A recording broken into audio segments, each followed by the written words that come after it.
అలా వెంకటేశ్వర స్వామి వారికి రాత్రి దండలు ఒకలా వేస్తే తెల్లవారేటప్పటికి ఒకలా మారిపోయేవి. ఎవరు చేస్తున్నారని ఒక రోజున అనుమానం వచ్చి ఒక మహంత్ గుదిలో నక్కి పడుకున్నాడు చూద్దామని.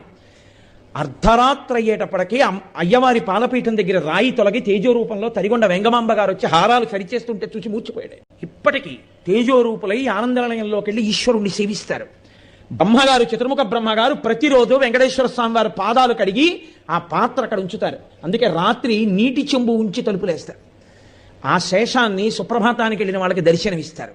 అంతటి మహానుభావుడు వెంకటరమణుడు. వెంకటరమణుడంటే వెంకటరమణుడే. ఒకరా ఇద్దరా, ఎంతమందితో అనుబంధం. వారం రోజులు కాదు, కొన్ని నెలల పాటు వెంకటరమణుడు భక్తులు చెప్తూ వెడితే ఎన్ని యుగాలలో ఎంతమంది ఆ వెంకటాచల క్షేత్ర స్పర్శ చేత పునీతులయ్యారో, ఎంత ఆనందం పొందారో. ఇప్పటికీ నేను మీకు ఒక యథార్థం